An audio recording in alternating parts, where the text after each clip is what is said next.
반갑습니다. 내 가족의 사건처럼 하나하나 최선을 다하는 법무법인 이현입니다. 누구나 법적 문제가 생기면 심적으로나 경제적으로 큰 부담을 갖게 됩니다.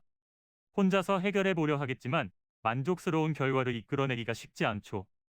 여러분의 정신적인 고통, 금전적인 어려움을 이해하며 이현의 법률 상담 시스템을 통해 도움을 드리고 있습니다. 의뢰인의 문제는 하나의 사건이 아니라 한 사람의 삶이라는 마음으로 면밀하게 분석하여 해결의 실마리를 찾아드리겠습니다. 자, 그럼 오늘의 주제인 유언장 작성법에 대하여 함께 알아볼까요?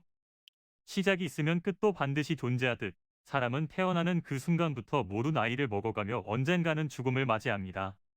그리고 그것은 언젠가 나에게도 그리고 부모님에게도 필연적으로 일어나는 일이겠죠.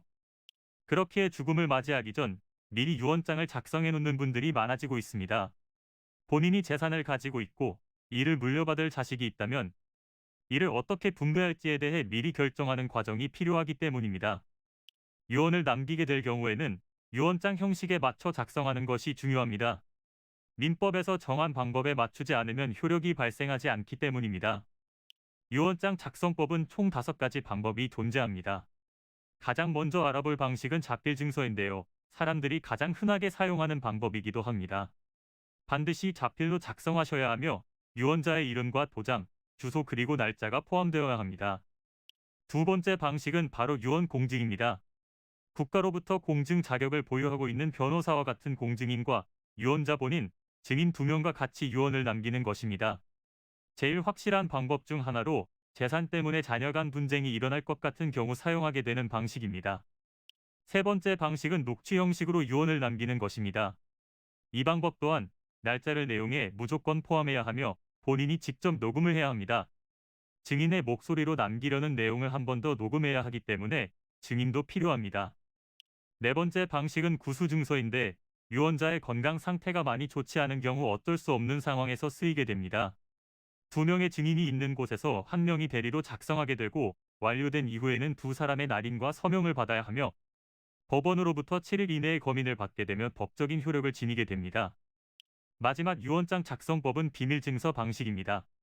주로 다른 이들에게 본인의 의사를 밝히기 원하지 않을 경우 사용되는데 작성일 기준 5일 이내로 가정법원 혹은 공증사무소를 방문해 확정일자를 받으면 법적인 효력이 발생합니다.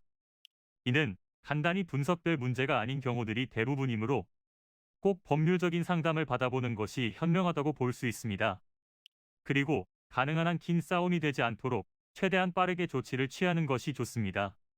미루면 미룰수록 사건에 대한 난이도가 높아질 수도 있기 때문이지요.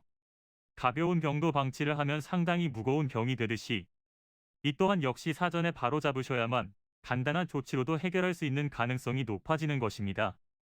여러분이 골머리를 앓고 계신 그 사안, 저희 법무법인 이현에게 알려주세요. 이현의 법률 상담 시스템을 통해 든든한 지원군이 되어드리겠습니다.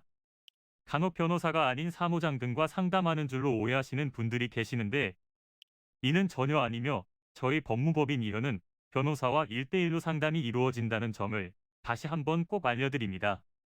저희는 하나의 분야가 아닌 민사, 형사, 가사뿐만 아니라 비송사건 등 모든 것을 추구하고 있는 종합 로펌입니다. 가장 궁금해하시는 사건의 해결 가능성과 해결의 키포인트, 예상되는 문제점과 해결 방안 등을 총망라하여 종합적인 시각으로 안내해드리고 있습니다. 보다 정확한 상담을 위해 상담 접수를 먼저 실시하오니 해당 화면에 보이는 번호로 먼저 연락을 주시면 친절한 안내를 도와드리도록 하겠습니다. 인터넷으로 법무법인 이현을 검색 후 홈페이지를 살펴보시고 와도 좋습니다. 언제나 의뢰인이 처한 상황을 이해하며 그 입장에서 생각하겠습니다. 저희는 법무법인 이현이었습니다. 감사합니다.